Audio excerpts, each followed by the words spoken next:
Bismillahirrahmanirrahim.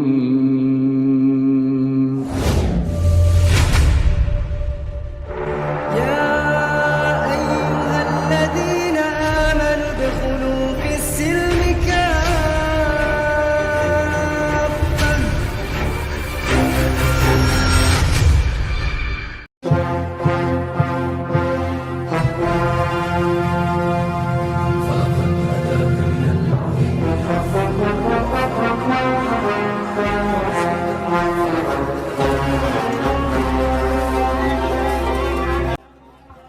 Ya, yang saya pahami aja, yaitu tentang kekristenan, konsep Tuhanan dalam Kristen itu Allah yang kami sembah itu Allah yang Tritunggal, tiga tapi satu, hakikatnya satu.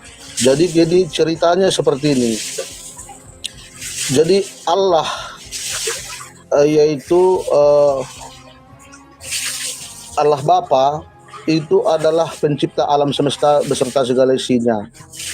Jadi setelah manusia itu selalu berbuat dosa, bergelimang dosa, sementara di dalam kitab Roma 10 ayat 17 upah adalah maut. Jadi harusnya manusia ini binasa, tapi karena Allah itu adalah Allah yang adil dan Allah pengasih, maka Dia berinisiatif berkarya untuk menyelamatkan manusia dari segala dosanya. Tetapi memang ada pertanyaan, Allah itu kan maha kuasa, kenapa dia harus tersalib, kenapa dia harus disiksa? Kan bisa aja dengan dia berfirman atau berkata bisa dosa manusia diampuni. Tapi tadi saya jelaskan Allah itu adalah Allah yang adil dan Allah yang pengasih. Jadi kalau dia hanya berfirman mengampuni dosa manusia, sementara di kitab Roma dikatakan upah dosa adalah maut, berarti keadilannya hilang. Maka supaya berjalan keadilannya dan maha pengasihnya, dia berinisiatif, dia menjelma menjadi manusia. Dan disitulah dia dikandung daripada manusia yaitu Maria, tapi bukan karena persetubuhan. Makanya di dalam kandungan Roh Kudus dikatakan. Nah, jadi ketika dia menjelma sebagai manusia, dia lahir sebagai manusia. Nah, di sini yang konsep yang yang non Kristen kurang memahami. Dia benar-benar manusia seperti kita dan benar-benar dia Tuhan. Di ketuhanannya ada di situ. Jadi bukan berarti karena dia manusia ketuhanannya tidak ada di dalam dirinya. Nah, jadi makanya dikatakan dia manusia sekaligus Tuhan. Duh, gimana ya cara jelasinnya? Duh, gimana nih ya? Jadi kenapa menjelaskan dia manusia, benar-benar manusia karena dia tidur. Kalau berbicara dia Tuhan, kan masa Tuhan tidur, masa Tuhan makan, masa Tuhan minum. Nah, tetapi menjelaskan ketuhanannya, dia bisa mengampuni dosa manusia. Itu perempuan sundal, datang kepadanya dosanya diampuni. Dia bisa menghidupkan Lazarus 4 hari 4 malam sudah dikuburkan, dia bisa hidupkan kembali. Dia bisa menjamu 5.000 orang makan hanya dengan 2 ekor ikan dan 5 roti. Nah, hanya manusia yang mampu melakukan seperti itu. Hanya Tuhan yang mampu melakukan itu. Manusia tidak. Dia bisa merubah air menjadi anggur. Yang buta melihat, yang lumpuh berjalan, yang tuli mendengar. Nah, itulah ketuhanan dia. Dan dia tidak pernah melakukan dosa sekalipun selama dia di dunia ini. Itulah bukti ketuhanannya. Nah, ini yang sulit diakal pikiran, saya katakanlah di non-Kristen. Dia benar-benar manusia dan sekaligus Tuhan. Nah, jadi ketika dia disalibkan, Bapak-bapak Feli Sabatani, Bapak-bapak mengapa engkau meninggalkan aku? Dia berbicara dari sisi kemanusiaannya. Nah, tapi ketika dia terangkat ke surga, kembali ke Allahannya. Oke, Sudah, Pak. ada mau disanggah Pokoknya kami sampai situ? ketiduran ini, Sampai situ Pak. ya? Dan 4.300 orang ketiduran Iya, nanti. iya. Pokoknya kami ketiduran. Ya, oke, silakan. Oke, Bapak di mute dulu. Saya mendengarkan Bapak dan tidak memotong. Saya harap Bapak juga berlaku yang sama kepada saya. Bapak yang terhormat, ya, terima kasih atas penjelasannya, tapi itu masuk di ranah doktrin. Apa itu doktrin? Doktrin atau dogma yang ditanamkan yang tidak perlu diuji tapi dianggap benar. Itu boleh kalian imani atau kalian ajarkan di gereja. Tapi karena kalian ada di komunitas muslim, maka kami umat Islam, saya pribadi adalah orang yang harus memiliki critical thinking. Maka saya harus mempertanyakan penjelasan Bapak. Semua penjelasan Bapak itu saya tidak tahu sumbernya dari mana. Ketika Bapak mengatakan Tuhan berinisiatif menjadi manusia, ya, saya mendengarkan itu. Statement awal bahwa Tuhan berinisiatif menjadi manusia, itu datang dari mana informasinya? Kalau dari Bible kutipkan ayatnya, kalau magisterium sebutkan magisteriumnya, kalau menurut pendapat Bapak gereja sebutkan pendapatnya. Karena saya tidak tahu apakah betul Tuhannya Bani Israel yang tertulis dalam kitab Bapak pernah punya inisiatif ingin jadi manusia. Saya tidak tahu itu. Nanti Bapak tolong tunjukkan datanya. Karena apa? Karena justru Tuhannya Bani Israel itu membantah kalau dia manusia. Ya, saya akan tunjukkan datanya, teman-teman, perhatikan. Ya, Bapak perhatikan ayat yang saya bawa, tolong dicatat, nanti diselidiki ini benar atau tidak. Ya. Jadi kalau kita lihat di sini, dalam Bilangan pasal 23, nomor 19. Apa kata Tuhannya Bani Israel? Allah bukanlah manusia, sehingga ia berdusta. Bukan anak manusia, sehingga dia menyesal. Sementara ketika Tuhan Bani Israel bilang Allah bukan manusia, bukan anak manusia, Bapak bilang Tuhan Bani Israel punya inisiatif ingin jadi manusia tuh dapat info dari mana gitu. Silakan. Itu aja. Yohanes 3 ayat 16. Yohanes 3 ayat 16. Kita baca 16. teman-teman. Karena begitu besar kasih Allah akan dunia ini sehingga ia telah mengaruniakan anaknya. Ia telah mengaruniakan anaknya yang tunggal supaya setiap orang percaya kepadanya tidak binasa melainkan beroleh hidup kekal. Di sini bukan Allah berinisiatif jadi manusia, Pak. Tapi dia karuniakan, dia berikan anaknya yang tunggal. Pertanyaannya, apakah anaknya adalah Bapak? Saya nggak paham nih, maksudnya gimana nih? Coba Bapak jelaskan dulu. Karena kalau anak Allah, dalam perspektif orang Yahudi, adalah orang yang memiliki hubungan dekat dengan Tuhan. Ya, kalau kita buka kitabnya orang Yahudi, definisi anak Allah, Adam itu juga anak Allah. Bahkan Israel itu adalah anak sulung Allah. Ya, perhatikan teman-teman, saya tidak mengerti definisi anak Allah untuk Yesus itu apa. Karena kalau kita buka anak Allah dalam perspektif kitabnya orang Yahudi, kita akan menemukan di Kejadian pasal 6 nomor 2. Maka anak-anak Allah. Buka Kejadian 6 nomor 2 teman-teman Kristen. Maka anak-anak Allah, artinya anak-anak Allah itu banyak, melihat bahwa anak-anak perempuan manusia itu cantik-cantik, lalu mereka mengambil istri di antara perempuan itu. Siapa saja yang disukai mereka. Artinya anak-anak Allah itu kalau dalam kitab Kejadian merujuk kepada makhluk. Ya, lanjut. Kejadian pasal 6 nomor 4. Pada waktu itu orang-orang raksasa ada di bumi dan juga pada waktu sesudahnya ketika anak-anak Allah menghampiri anak-anak manusia. Masih anak-anak Allah. Lanjut. Teman-teman perhatikan. Saya bawakan lagi definisi anak Allah dalam Bible. Jadi ayat Yohanes pasal 3 nomor 16 itu bukan menunjukkan Allah berinisiatif menjadi manusia, tapi Allah mengaruniakan anak Allah. Yang mana definisi anak Allah itu adalah manusia. Karena dalam kitab Kejadian manusia-manusia disebut sebagai anak-anak Allah.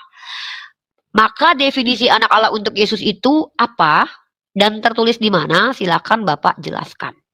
eh, ketika Allah itu menjelma sebagai manusia, dia disebutlah dengan anak. Makanya kami mengakui Allah Tritunggal itu Allah Bapa, Allah Anak itu tentang Yesus Kristus, Allah Anak itu Yesus Kristus dan Roh Kudus. Jadi ada 3 fase Allah menyatakan dirinya sebagai Allah. Nah, ketika Yesus mau terangkat ke surga, dilihatnya murid-muridnya dan pengikutnya sedih, maka di situ dia janjikan, "Tidak usah bersedih, aku akan mengutus atau mengirimkan Roh Kudus menyertaimu." Itu makanya 3 pribadi hakikat satu, Allah Tritunggal, Allah Bapa pencipta alam semesta. Yesus belum lahir di situ, tapi dia dalam bentuk firman. Nah, kemudian ketika Yesus Tuhan Allah Bapa mau menyelamatkan manusia itu dari dosanya, diutuslah anaknya, yaitu Tuhan Yesus Kristus, untuk menanggung upah dosa manusia itu, dan dia menebus dosa manusia itu dengan darahnya, dengan nyawanya. Tapi dia pada hari ketiga hidup kembali dan disaksikan orang banyak. Makanya Jadi arti anak Allah itu apa, Tuhan Pak? kami itu, Yesus itu mati dan hidup kembali gitu, dan terangkat ke surga. Enggak apa-apa. Saya Menyiapkan tahu itu, Pak. tempat-tempat orang yang setia percaya. Enggak apa-apa. Saya tidak mempertanyakan ngapain Yesus turun ke dunia dan mati, itu saya nggak tanya. Saya lagi nggak nanya itu. Saya nanya definisi anak Allah itu apa. Karena Bapak bilang tadi bahwa Tuhan berinisiatif menjadi manusia. Itu enggak ada tertulis di mana-mana. Bahkan dalam kitab Bilangan saya sudah tunjukkan bahwa Tuhan berkata dia bukanlah manusia. Lalu ketika Tuhan itu bilang dia adalah bukan manusia, tiba-tiba dia berinisiatif jadi anak manusia, ini kan kontradiksi. Coba, saya ingin tahu di ayat berapa Tuhan berinisiatif untuk jadi manusia. Itu dulu deh, itu dulu yang paling penting. Kalau penjelasan yang lain itu enggak apa-apa, itu iman Bapak, saya enggak masalah. Jadi yang saya tanyakan itu Kalau di dalam Yohanes yang Bapak berinisiatif di Alkitab tidak ada, tetapi kan kita sudah diberikan akal budi. Tadi saya tunjukkan ayat 3 ayat 16, karena Akal begitu budi. besar kasih Allah kan dunia ini, sehingga ya kan manusia paling mulia dari seluruh ciptaannya karena ada akal budi. Siapa bilang? Siapa bilang? Bapak tahu nggak ada manusia yang nggak perlu mati masuk surga di kitab Bapak? Bapak tahu tidak ada manusia yang bisa menghidupkan manusia sebelum Yesus lahir ke dunia? Bapak tahu nggak? Ada, Siapa? ada. Siapa? Nabi Elia juga Siapa? terangkat itu ke surga. Nah, Nabi Elia tanpa bisa mengalami menghidupkan orang kematian. mati. Tuhan Nabi nggak Elia. Elia? Nah, jadi beda. Elia itu seorang nabi, tapi karena Tuhan menyertai dia, orang-orang percaya bisa juga berkuasa kalau dia disertai oleh Roh Kudus, bisa. Tapi bukan berarti Kan tadi dia Bapak Tuhan. bilang kalau Beda dengan hanya Yesus yang bisa menghidupkan orang mati. Lahir bukan dari Kristen atau non Muslim? Sorry, Muslim atau non Muslim? Non. Oke, Non. baik.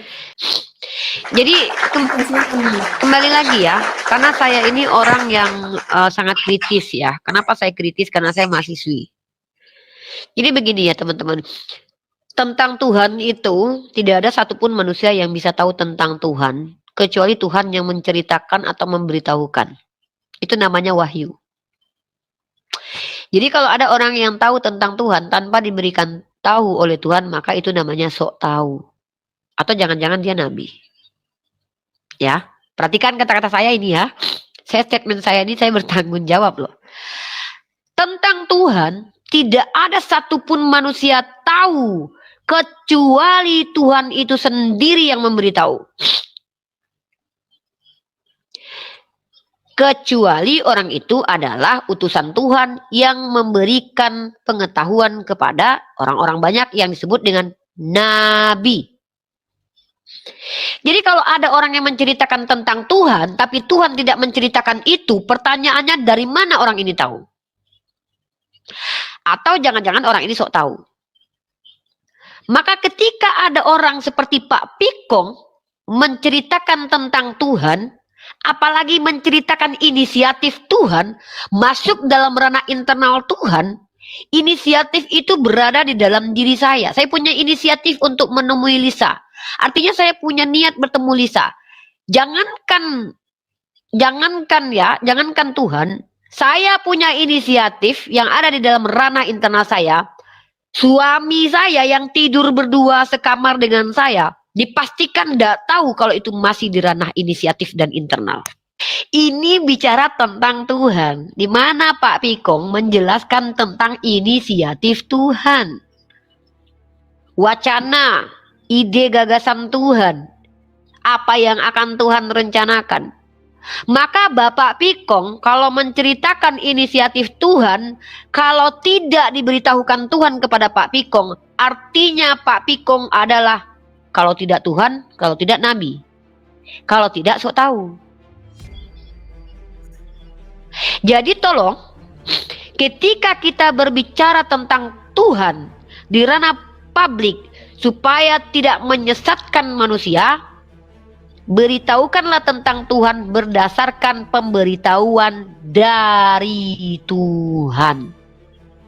Bagaimana Tuhan memberitahu? Silakan. Oh, saya didatangi Tuhan tadi ketika saya lagi main kartu. Tuhan berbisik ke telinga saya. Silahkan sampaikan, tapi cukup sampaikan di sini, selesai diskusi. Karena itu bukan hal yang bisa didiskusikan, itu tidak ilmiah. Karena jangan-jangan itu hantu.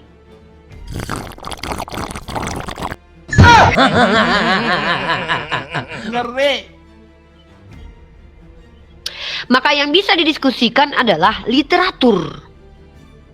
Ilmiahnya sebuah kajian, salah satu ciri-cirinya adalah menggunakan metode keilmuan. Salah satu ciri-cirinya adalah berdasar. Dasarnya apa? Literatur. Maka kalau ada yang menjelaskan tentang Tuhan dalam ruang publik, entah Islam, entah Kristen, entah Hindu, entah Buddha, kalau bukan Tuhan yang beritahu, maka orang ini yang menjelaskan Tuhan. Berarti kalau tidak Tuhan, kalau tidak Nabi, kalau tidak dia sok tahu. Ya, saya ulangi sekali lagi. Maka tolong teman-teman Kristen, supaya tidak menyesatkan kaumnya kalian dan kalian dianggap sesat, tolong statement dibetulkan, dibenarkan dengan data. Maka ketika Pak Pikong bilang Tuhan berinisiatif menjadi manusia, datanya di mana? Lalu dikasih Yohanes tadi, di mana Tuhan Allah Bapa berkata, aku mengutus anakku yang tunggal. Di situ bukan Tuhan berinisiatif menjadi manusia. Secara bahasa Indonesianya, karena kebetulan saya pecinta bahasa Indonesia nih. Saya sangat mencintai, nilai bahasa Indonesia saya itu 9.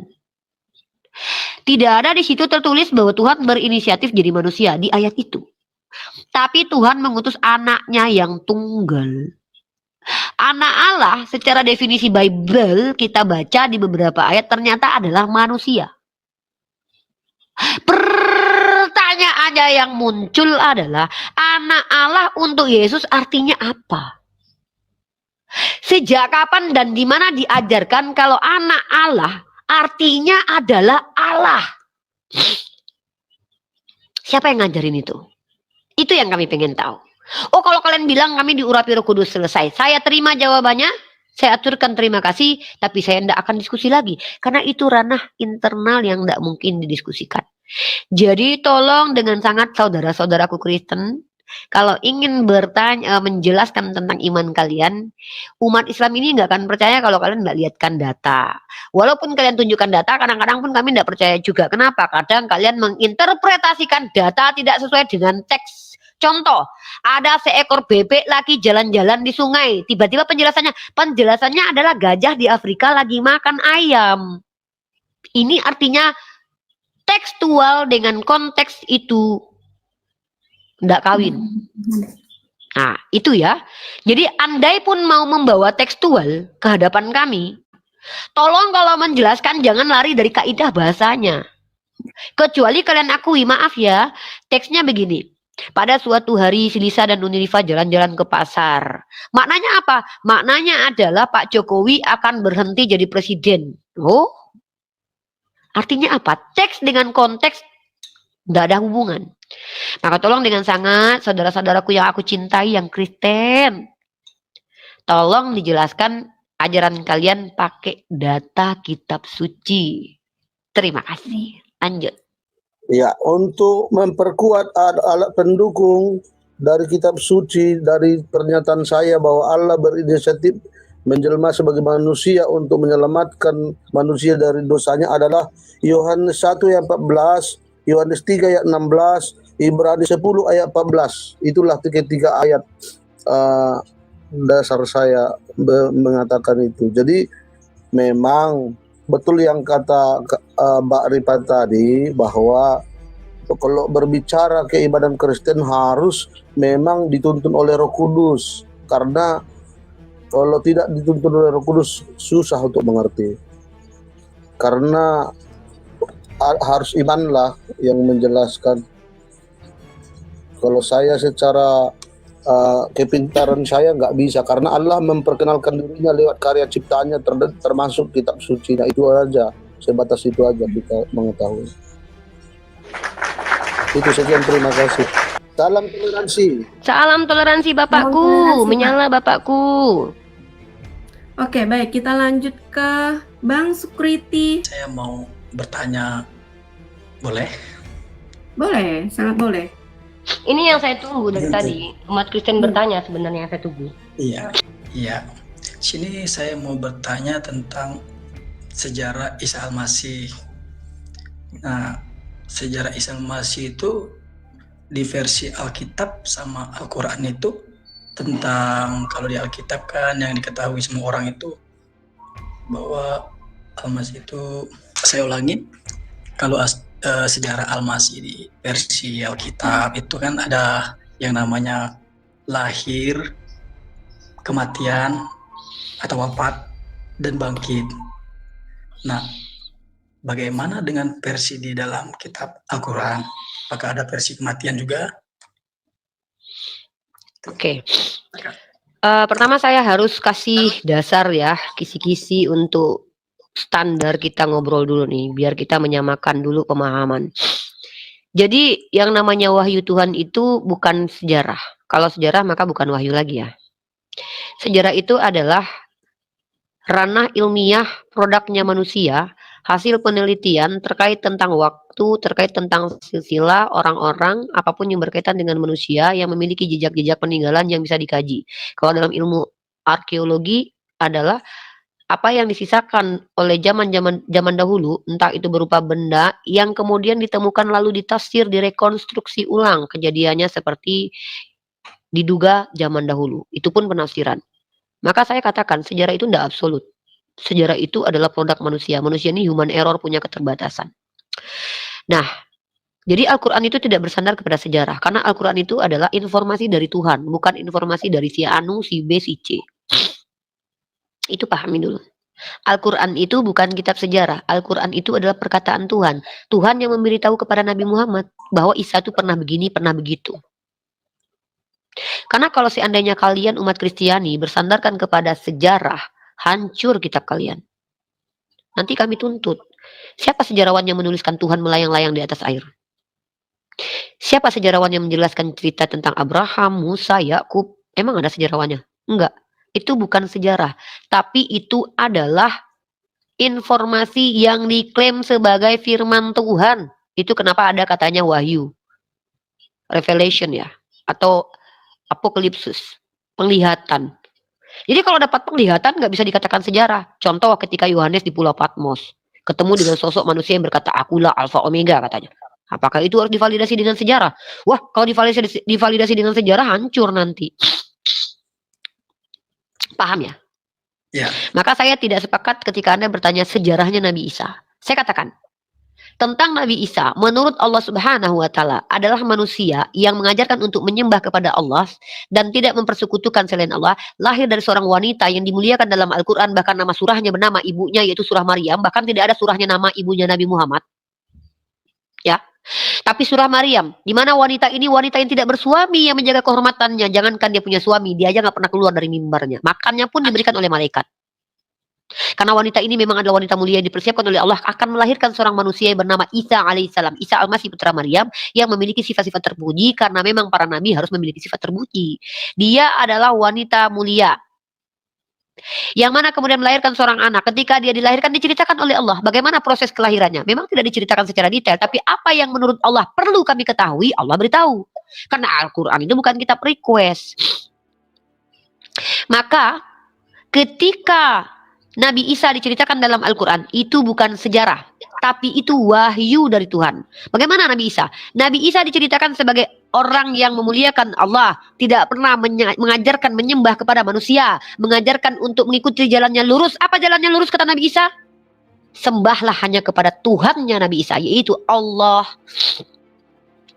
Lalu bagaimana Nabi Isa? Nabi Isa itu wama qatalu wama solabu, artinya dia tidak dibunuh dan tidak disalibkan. Kenapa Allah bantah seperti itu?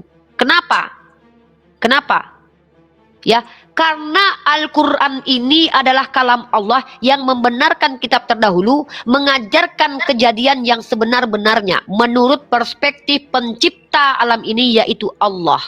Maka Allah katakan bahwa Isa itu tidak seperti yang dituduhkan. Dituduh siapa? Dituduh oleh Yahudi menghujat Tuhan, menyamakan dirinya dengan Tuhan sehingga layak mati, dihukum rajam dengan batu lalu digantung di atas pohon. Karena dalam perjanjian lama yang mati di atas pohon dan disalib itu adalah orang-orang yang mati terkutuk. Galatia 3:13. Maka Nabi Isa itu bukan nabi yang terkutuk. Yang namanya nabi itu dimuliakan Allah. Dan kenapa Allah beritahukan kepada kami? Karena kalau seandainya kami tidak diberitahukan bahwa Nabi Isa ini ternyata tidak mati, ternyata nanti mati terhina, artinya kami menuduh Allah tidak mampu menyelamatkan nabinya. Sementara Nabi Ibrahim dibakar oleh Raja Namrud, tidak terbakar. Yunus 3 hari 3 malam dalam perut ikan, tidak mati. Musa dikejar Firaun, belah laut, gak mati. Tiba-tiba Nabi Isa diutus kok mati konyol di tiang salib. Ini Tuhan kok gak adil banget nih. Utus nabinya kok yang lain selamatkan, yang ini kok dimatiin ini. Artinya nanti konsekuensi ini bisa terjadi penistaan terhadap Tuhan kalau kami percaya itu Nabi Isa mati konyol. Karena apa? Dalam Ulangan pasal 18 atau 18:20, yang mati konyol itu adalah nabi palsu. Menurut orang Yahudi. Makanya ketika orang Yahudi menyangka kami telah membunuh Isa putra Maryam, sampai sekarang mereka katakan Isa putra Maryam adalah nabi palsu. Karena tidak ada namanya nabi asli itu mati konyol. Contoh terjadi kepada baginda Rasulullah Muhammad SAW. Orang Yahudi mencobai nabi kami. Ketika di Khaybar, beliau dicobai makan racun, mati nggak nabi kami? Tidak. Nabi kami hidup. Artinya apa? Artinya kalau kami umat Islam tidak tahu kenyataan sebenar-benarnya tentang Nabi Isa dan mendengarkan celotehan orang Yahudi dan Kristen yang mengaku, Yahudi bilang dia mati karena kami rajam karena menghujat Tuhan, artinya kami percaya dia terkutuk karena menghujat Tuhan.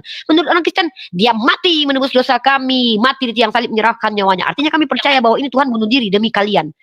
Kami kalau percaya doktrin Yahudi dan doktrin kalian Kristen, kami menghujat Tuhan Rabbul Alamin yang mengutus hamba yang dicintainya. Kami menghujat Nabi ini, karena Nabi ini adalah orang yang benar yang dituduh kemudian matinya konyol di hadapan orang-orang yang mengadilinya. Kemana Tuhan? Kenapa Abraham diselamatkan dari Raja Namrud? Kenapa Moses diselamatkan dari Firaun? Kenapa Yunus diselamatkan dari perut ikan paus?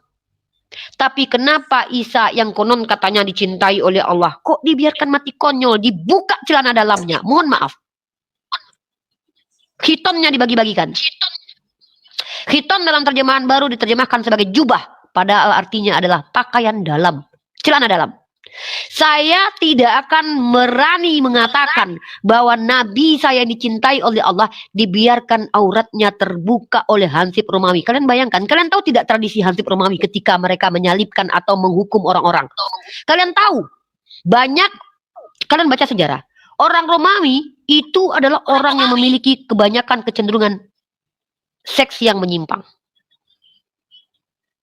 Makanya kalian tahu cerita tentang raja yang tidur dengan laki-laki banyak. Hansip Romawi ingin menghinakan orang ini dan dia sudah membugilkan orang ini. Kalian pikir dia akan membiarkan itu tubuh laki-laki ini?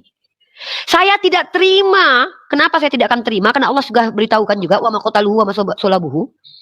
Dan ini make sense bagi saya sebagai orang manusia. Bagaimana mungkin Tuhan mengizinkan Nabi yang dicintainya itu dirogol-rogol, dipegang-pegang sama Hansip Romawi seluruh tubuhnya?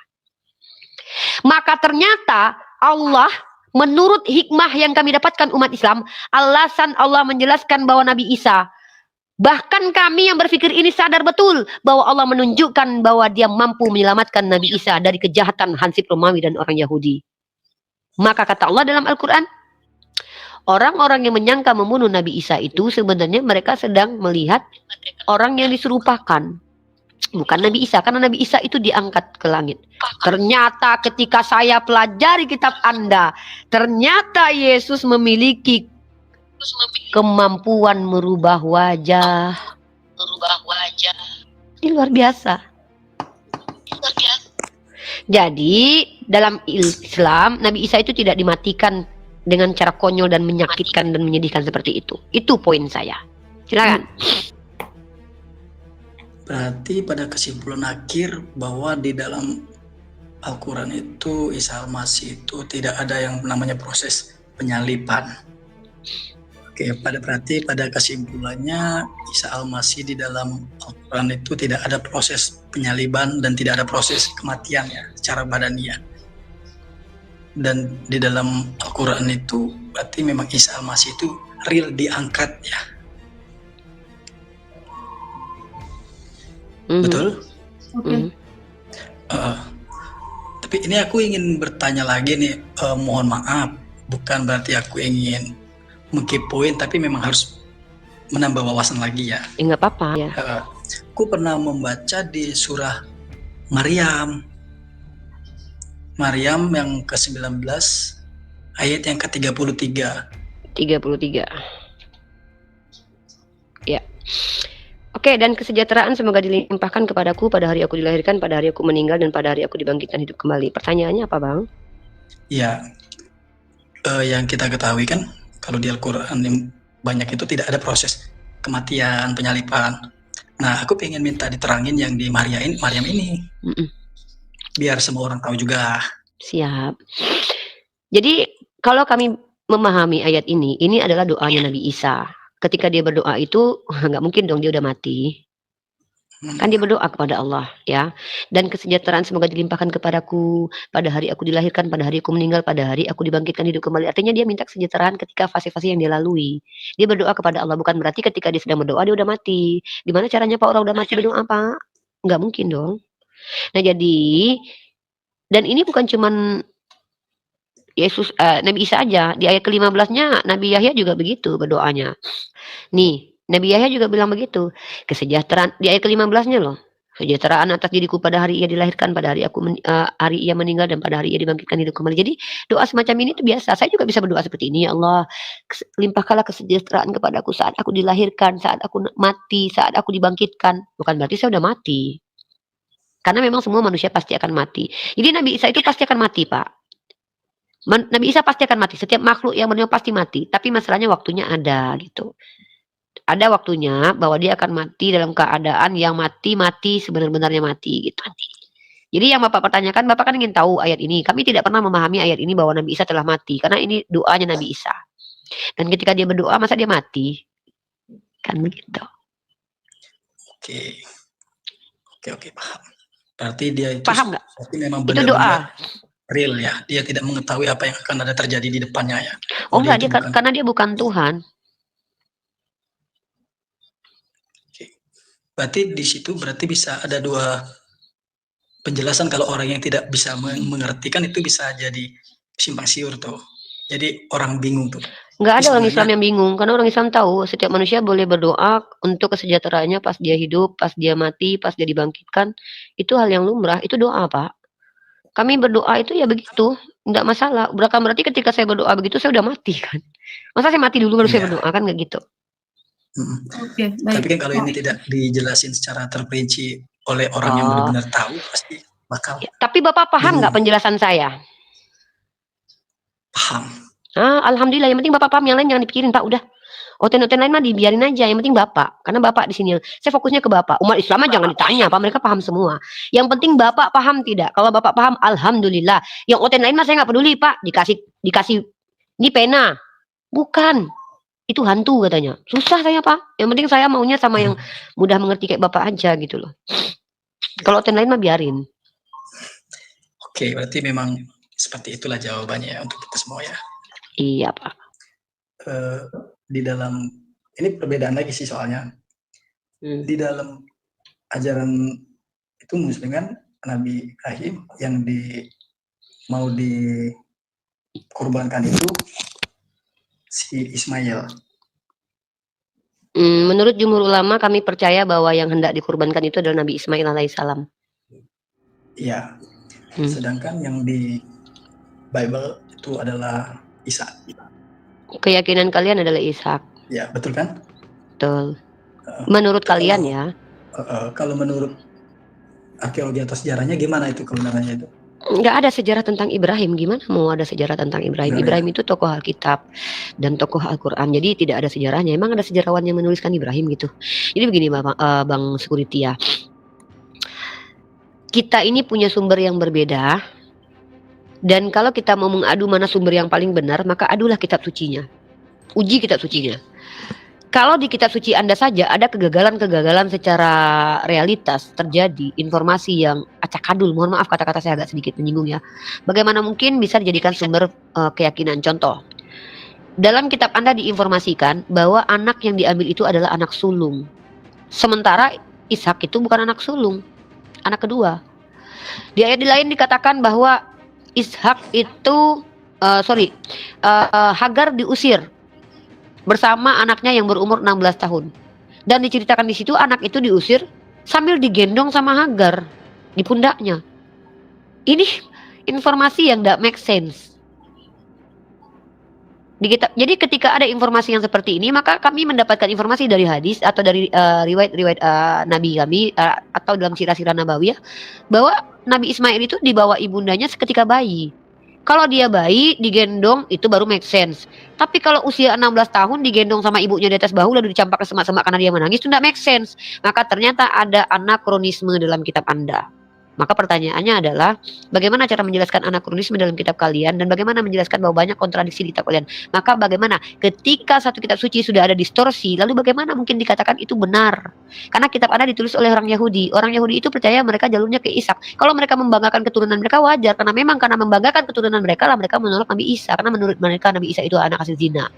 Jadi ketika orang-orang Yahudi mengatakan Ishak yang paling unggul, Yakub paling wajar karena itu nenek moyang mereka menurut mereka. Jadi tidak ada cerita tentang bani lain ya yang diceritakan unggul, hanya Bani Israel diceritakan dalam kitab kalian. Padahal ciptaan Tuhan ini bukan cuma Bani Israel. Kenapa cuma Bani Israel? Wajar karena yang menulis adalah orang Yahudi. Sementara siapa orang Yahudi? Mereka adalah pembunuh para nabi. Mereka adalah orang yang tegar tengkuk. Kalian percaya dengan informasi dari mereka. Maka kami sendiri tidak boleh percaya dengan semua kisah Israeliat. Karena orang Yahudi menurut Al-Quran adalah orang-orang yang suka menyebarkan mendengarkan kabar bohong. Dan salah satu ayat Al-Quran yang menegaskan sifatnya orang Yahudi yang saya akan lihatkan juga dalam kitab Anda nanti, yaitu orang Yahudi yang mengubah perkataan daripada tempat-tempatnya. Mereka berkata, kami mendengar tapi kami tidak mau menurutinya. Ini orang Yahudi merubah perkataan dari tempatnya. Nah, bagaimana karakter orang Yahudi dalam kitab Anda? Yesaya pasal ke-5 ayat 7. Ditunggunya keadilan yang ada hanya kelaliman, ditunggunya kebenaran yang ada hanya keonaran, dan mereka tegar tengkuk. Musa saja mereka khianati, lalu kalian mengatakan bahwa Isa saja mereka tolak. Lalu ketika mereka memberi informasi, kalian percaya dengan informasi mereka. Itu lucunya kalian. Soraklah, haleluya, segala puji syukur hanya bagimu Tuhan. Hancur ini bangsa kalau begini terus. Apa kata Musa? Selagi aku hidup saja kalian sudah berlaku tegar tengkuk, apalagi setelah aku mati. Nah, jadi supaya tidak terjadi penyelewengan, karena orang Yahudi ini sulit jujur dalam perspektif kitab kalian. Bahkan Yesus sendiri mengatakan, kalian ular beludak, nenek moyangmu pembunuh para nabi. Karena mereka adalah orang-orang yang memiliki sekte-sekte Saduki dan Farisi, tidak lagi bisa diterima pengajarannya. Bahkan Yesus mengatakan, hati-hati dengan ragi Farisi, kemunafikan orang Farisi, hati-hati dengan ahli Torah. Tapi justru kalian menerima kitab suci dari para ahli Torah, rabi-rabi Yahudi. Jadi bagaimana cara kalian menentukan bahwa yang disampaikan Yahudi itu betul atau tidak? Sementara sedangkan tentang Tuhan kalian saja jangankan jadi Tuhan, jadi Mesias aja ditolak sama mereka. Musa saja ditolak sama mereka. Mereka menyembah kepada Baal dan Molok. Berapa kali mereka lakukan itu? Nah, artinya apa? Kalau kita mau mengadu kisah Ishak dengan Ismail mana yang betul, maka pakailah parameter ilmiah. Apa itu? Buktikan bahwa kitab ini ilmiah atau kitab ini yang tidak ilmiah. Kalau sudah bisa diadu dan ternyata kitab ini ada yang tidak ilmiah, kenapa menerima yang tidak ilmiah? Kenapa menolak yang ilmiah? Gitu. Begitu brother ya. Artinya, saya mengajak Anda, harusnya malam ini kita bahas tentang kritik kitab suci. Bolehkah saya memberikan bukti bahwa kitab Anda berubah, brother? Karena saya sudah buka materinya yang belum saya sampaikan, karena ini berat bagi orang-orang yang kalian saya ingin membuktikan ada perbedaan kitab suci versi orang Yahudi di zaman Raja Ptolemy dengan versi orang Yahudi Rabinik di abad ke-9, yaitu teks Mesora. Bisa nggak saya tunjukin? Nah, ini brother, mungkin Anda tidak tahu, saya nggak tahu apakah Anda mengenal Septuaginta dan teks Mesora. Anda tahu tidak apa itu Septuaginta dan teks Mesora sebelum saya melanjutkannya? 1,5. Nggak tahu? Oke. Septuaginta itu adalah kitab suci berbahasa Yunani yang konon katanya itu sudah diterjemahkan oleh orang-orang Yahudi yang berdiaspora atau yang sudah menyebar kemana-mana itu di zaman Raja Ptolemy. Kalau nggak salah 3 abad sebelum Masehi. Kalau tidak salah ya, entah 3 tahun sebelum Masehi atau 3 abad sebelum Masehi. Ini namanya Perjanjian Lama Yunani, Septuaginta. Oke? Dan ini tidak tahu siapa penulisnya, tidak tahu siapa penerjemahnya. Nah, ini adalah Sefaria. Sefaria ini adalah kitab Perjanjian Lama berbahasa Ibrani yang dimiliki oleh orang Yahudi. Tahu tidak? Ini lebih dulu ada. Ini bahkan diklaim oleh para pendeta kalian. Ini ada sebelum Yesus ada. Bahkan Yesus mengutip Perjanjian Lama itu dari Septuaginta ini harusnya. Kecuali Yesus memiliki kitab yang berbahasa Ibrani pada waktu itu. Nah, ternyata dalam Hosea pasal ke-11 nomor 1, perhatikan di sini. Ya, di sini dikatakan begini. Mereka diusir pagi-pagi, Raja Israel telah diusir sebab Israel masih muda dan aku mengasihi dia. Dari Mesir aku telah memanggil anak-anaknya. Di sini dikatakan dari Mesir aku telah memanggil anak-anaknya. Tapi yang terjadi di teks Mesora itu adalah saya terjemahkan ya. Kita terjemahkan teman-teman. Biar Anda bisa membaca sendiri dan saya tidak dituduh sebagai orang yang mengada-ada. Ya. Saya jatuh cinta dengan Israel saat dia masih kecil dan aku telah memanggil dia anakku. Di sini dikatakan memanggil anakku, merujuk kepada Israelnya. Tapi di Septuaginta justru merujuk kepada anak-anaknya Israel. Mana yang betul? Nah, perubahan-perubahan seperti ini menunjukkan, membuktikan bahwa kitab kalian itu telah berubah-ubah. Nah, bahkan yang lebih parah lagi, kalian kalau mau melihat ini yang paling parah ini. Di dalam Yesaya pasal 63 nomor 9, di sini dituliskan di Septuaginta apa? Ini yang diambil terjemahan baru nih. Dari segala penindasan mereka, ia bukanlah seorang duta atau utusan, tetapi ia sendiri menyelamatkan. Tuhan sendiri yang katanya menyelamatkan. Tapi kalau kita lihat di teks Mesoranya, ini malak, ya, ini malaikat, ya, angel, bukan Tuhan sendiri, tapi malaikat Tuhan. Yuk, kita terjemahkan lagi. Jadi doktrinnya luar biasa ini. Yang satu mengatakan Tuhan yang turun, yang satu malaikat. Yang mana yang betul? Artinya ada yang menambahkan, ada yang merubah, ada yang mengurangi. Lalu bagaimana mau bersandar kepada kitab suci ini? Dalam segala kesusahan mereka Tuhan gelisah dan malaikat hadirat ilahi. Jadi malaikat, bukan Tuhan sendiri. Nah, kalau kita baca komentarnya, ya, nih, baca di komentarnya di sini. Maka apakah ini merujuk kepada, Anda coba pelajari apakah yang dimaksud, apakah kitab perjanjian Anda, kitab perjanjian baru Anda konsisten mengutip terjemahan itu pun juga tidak. Karena gini, kalau di dalam perjanjian baru dikutip ini sebagai nubuatan, Matius mengutip Septuaginta, Matius mengutip teks Mesora, padahal teks Mesora belum ada. Padahal Matius katanya di tahun ke-8, tahun 80 Masehi katanya dibuat. Tetapi yang dikutip adalah kitab yang belum ada, sementara kitab Septuaginta itu tidak dikutip, itu yang sudah ada gitu loh. Jadi artinya apa? Artinya kitab kalian itu banyak sekali masalah-masalah yang muncul. Adanya perbedaan, adanya perubahan, adanya kitab yang hilang, adanya kitab sisipan. Maka ketika Anda bertanya kepada saya, mana yang benar informasi di Al-Quran dengan yang di Bible, maka mari kita bahas mana kitab suci yang valid, yang bisa dipercaya. Begitu. Oke, sip. Kitabnya dikritisi. Nah, satu lagi nih yang paling parah. Terjemahan. Coba Anda buka dalam Markus pasal 1 nomor 14. Saya kalau bahas tekstual nih pengennya sama pendeta sih. Maksudnya yang berilmu gitu. Karena biar bisa dapat penjelasannya gitu. Tapi nggak apa-apa. Biar Anda tahu. Nanti Anda catat-catat ayatnya ya. Markus pasal 1 nomor 41. Maka tergeraklah hatinya oleh belas kasihan. Di sini dikatakan belas kasihan. Ya kan? Tapi kalau kita lihat, ya, kita lihat di sini, teman-teman. Yesus itu ada 2 terjemahan, indignant dan juga compassion. Entah mana satu yang betul, yang satu kasihan, yang satu dengan kemarahan. Padahal itu beda banget loh, itu kontradiksi. Mana ini ayat?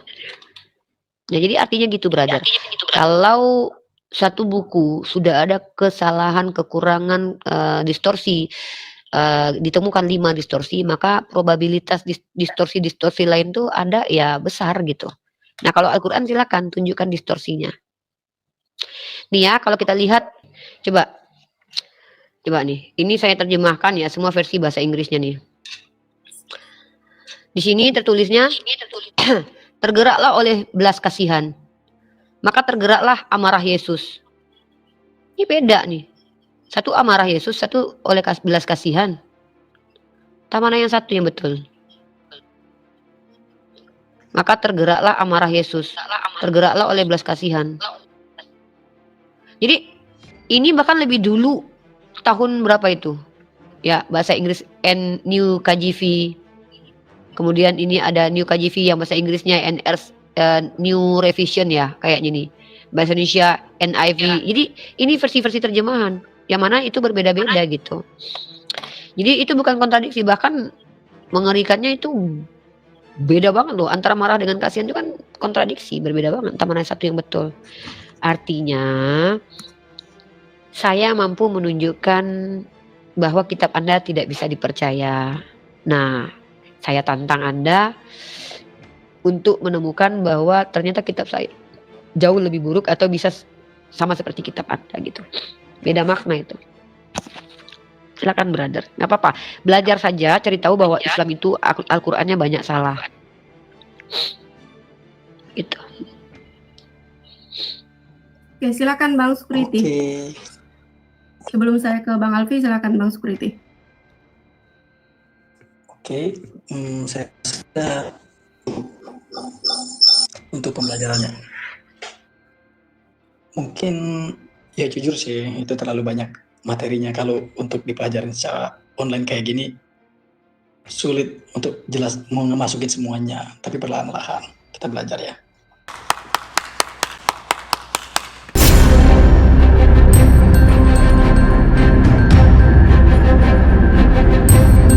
The religion of Jesus was Islam.